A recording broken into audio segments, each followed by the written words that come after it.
Romanos capítulo 8, versículo 35, diz assim, ó, o apóstolo Paulo escreveu: quem nos separará do amor de Cristo?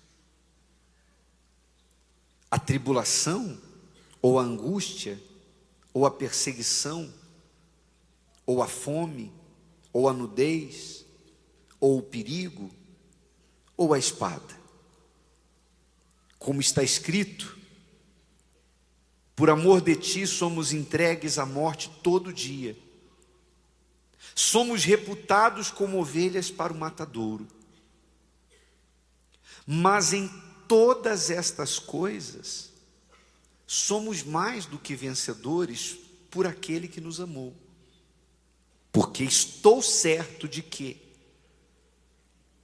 guarde bem isso, estou certo de que nem a morte, nem a vida, nem os anjos, nem os principados, nem as potestades, nem o presente, nem o porvir, nem a altura, nem a profundidade, nem alguma outra criatura nos poderá separar do amor de Deus que está em Cristo Jesus nosso Senhor. Ou seja, nós, mesmo sendo cristãos, sendo de Deus,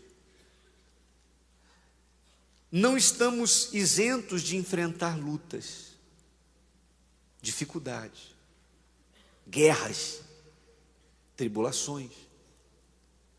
Mas a garantia que nós temos de Deus é que não há nenhuma situação ou condição que possa nos separar de Deus. Nada. Daniel enfrentou uma injustiça.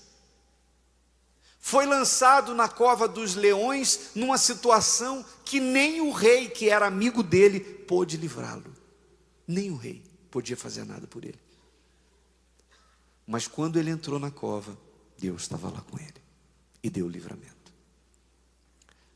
Aquela injustiça, a cova dos leões, não puderam separar Deus de Daniel. Nada. Você vê que ele fala aqui, nem a morte pode separar uma pessoa de Deus e Deus da pessoa. Nada pode nos separar. Mas existe alguma coisa, então, bispo, se nada pode separar, então por que tem tanta gente separada de Deus? Se a Bíblia diz que nada pode nos separar de Deus, e cita várias, tem uma lista aí que nós lemos, nem a morte, nem a profundidade, nem a altura, nada, nem a espada, nem a fome, nem a nudez, nada. Então por que a gente vê, inclusive, pessoas dentro da igreja, longe de Deus? Porque tem uma coisa que não está naquela lista, e que é a única coisa que pode fazer com que você não tenha Deus consigo. Se chama pecado. Só o pecado. Você pode passar a situação que for, Deus vai estar com você, e em tudo isso você vai ser mais do que vencedor. E eu duvido que você, eu sei que tem gente que está começando agora na caminhada cristã, mas eu duvido, você que tem anos de evangelho, anos de vida com Deus, duvido que tenha alguém que olhe para trás e não tenha histórias para contar de situações em que você viveu e parecia que estava tudo perdido, mas no final Deus deu o livramento. Você venceu. Eu já vivi várias situações. No final, o mar se abre. No final, a chuva vem e a seca acaba. No final, a tempestade acalma e vem a bonança. Porque nada nos separa do nosso Deus. Mas eu duvido que alguém que vive deliberadamente na prática do pecado, na desobediência, na injustiça, possa dizer: eu vejo Deus comigo, a mão de Deus está comigo. O pecado cometido deliberadamente Viver no pecado afasta a pessoa de Deus. Leia, por exemplo, o que aconteceu com Davi, a vida de Davi. Um homem que teve relacionamento tão estreito com Deus, mas quando ele permitiu que o pecado entrasse em sua vida, leia lá o desespero de Davi no livro dos Salmos, quando ele pede: eu suplico, por favor, não retires de mim a tua presença. E ele geme, chora, ele diz: enquanto não confessei os meus pecados, os meus ossos envelheceram. Porque o pecado separa o ser humano de Deus. Vamos falar de um ser humano entre aspas, que não pôde contar com Deus. Foi desamparado. Quem?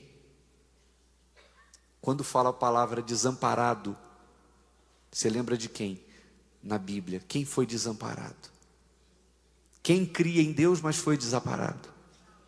Jesus. Jesus na cruz disse o que para o Pai? Por que me desamparaste? Deus não estava com Jesus ali na cruz. Por que, bispo, que Deus não estava? Porque todos os pecados da humanidade estavam em cima dele. Então, naquele momento, ele se separou do Pai. Por mim e por você, para pagar o preço das nossas transgressões. Então, o pecado separa.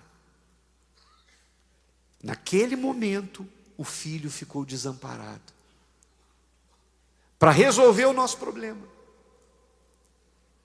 Você sabe que isso que eu vou falar para vocês aqui é uma revelação. É uma revelação.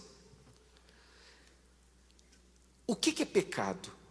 Tem muita gente que fica cheia de dúvidas. As pessoas dizem assim: poxa, será que isso é pecado? Aquilo é pecado? Isso pode? Isso não pode? O que é pecado? O que desagrada a Deus? Troque a palavra pecado por uma outra palavra que vai ficar mais fácil para você descobrir o que é pecado e o que não é. Troque a palavra pecado por injustiça. Todo pecado é pecado porque há nele injustiça. Onde não tem justiça, tem pecado. Compreende, sim ou não? Você tem visto o que acontece no Brasil aí? Tem tido a prisão dos corruptos. O que eles fazem é um crime e é um pecado. Mas por que é pecado? Porque é uma injustiça. Uma vez que por conta do prazer deles, o prazer deles de acumular riquezas, faz com que pessoas morram na fila dos hospitais sem atendimento. Faz com que pessoas fiquem desempregadas e tenham que morar debaixo do viaduto. Então, onde há injustiça, há pecado. Por que é pecado você, marido, ir para a cama com a outra mulher? Você, mulher, ir para a cama com outro homem? Por que é pecado? Eles têm prazer, sim ou não? Mas o prazer deles vai provocar uma dor muito grande na esposa, no marido, no cônjuge, quando descobrir, nos filhos, na mãe, na sogra, no pai, no cunhado. Todo mundo vai gemer. Olha que coisa, para dois sentirem prazer, dezenas às vezes choram. Então isso é justo? Porque tem gente que não entra na cabeça dela. Tem gente que pensa assim: ué, qual o problema, qual a diferença de eu ter sexo com a minha mulher e ter sexo com outra mulher? Tudo não é sexo. É só que quando você tem com a sua mulher, ninguém sofre. Ninguém geme por isso. E o próprio Deus se faz presente. Amém, pessoal? Mas quando é com uma pessoa que não é a mulher da tua aliança, o marido da tua aliança, muita gente vai sofrer para você ter prazer. Então isso não é justo. A pessoa conta uma mentira e ela se safa de uma situação e depois ela diz: me dei bem. Me dei bem. Mas por causa daquela mentira sua, alguém foi enganado. E alguém, quando souber que foi enganado, vai sentir. Então foi injusto. Então mentira é uma injustiça, logo é um pecado. Você gosta de ser enganado? Então não engane. Você gosta que mintam para você? Então não minta. Então é assim que funciona. O pecado é injustiça.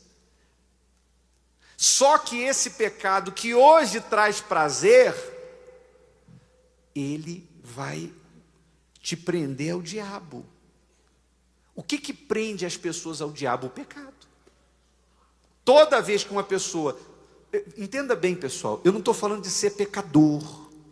Se a gente for conjugar aqui quem é pecador, o verbo pecar, eu peco, tu pecas, ele peca, todo mundo peca.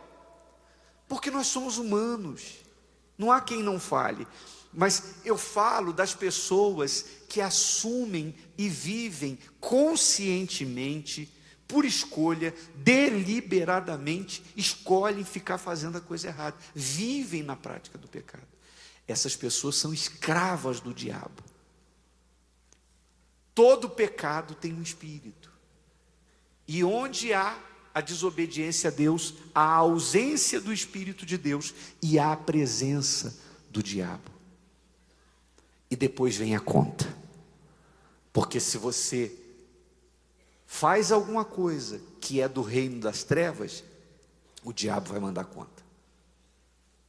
Ele vai mandar conta. E a conta chega e a conta é alta. Quantas pessoas que vivem uma vida completamente avessa. Eu fico vendo, não vou citar nomes aqui, mas vira e mexe eu vejo notícias, entrevistas de artistas famosos dizendo que tratam de depressão. Não tem prazer. São famosíssimos, têm muito dinheiro, são aplaudidos. Outro dia eu vi o caso de um humorista famoso. Nossa, como as pessoas dão risada com ele. Mas o que ele faz, as pessoas rirem, não é brincadeira. Só que ele deu uma declaração e disse que ele trata depressão. Como assim? Faz todo mundo rir e tem depressão. Essa depressão é a tristeza da alma pela ausência de Deus.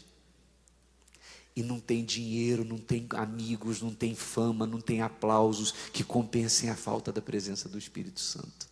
E gasta dinheiro, e faz terapia, e vai lá para ver se a ficha cai, e tenta descobrir por que isso, por que aquilo outro, e paga isso, e psicólogo e aquilo, e não adianta, está faltando Deus, e está faltando Deus porque a pessoa escolheu viver longe de Deus, mesmo tendo Jesus feito tudo o que ele fez, sentido dor, Jesus sentiu dor por causa do prazer do pecador, mas mesmo assim, a pessoa quer criar um problema que Jesus já resolveu de novo. Quem está me entendendo faz assim. Então, você como cristão, vai enfrentar muitas lutas, todos nós vamos enfrentar muitas lutas e guerras e dificuldades. Deus não vai te abandonar. Nada vai te separar dele, venha o que vier, nada vai te separar, nem a prisão separou Paulo, nem a morte separou Paulo de Jesus, tal e qual ele falou. E ele disse, eu estou certo, não é isso que ele diz aqui? Porque estou certo de que nem a morte, nem a vida, nem os anjos, nem os principados, nem as potestades, nem o presente, nem o povo, quer dizer, nada vai me separar, estou certo, porque quando você está bem com Deus, você é tomado de certeza, pode vir quente que eu estou fervendo, nada me separa de Deus. Agora, quando a pessoa está em pecado, ela não tem essa certeza. A fé, o segredo da fé é a comunhão e a obediência. Se Deus falou com você através desta mensagem, compartilhe. Inscreva-se em nosso canal e não esqueça de ativar o sino para ser notificado das próximas postagens.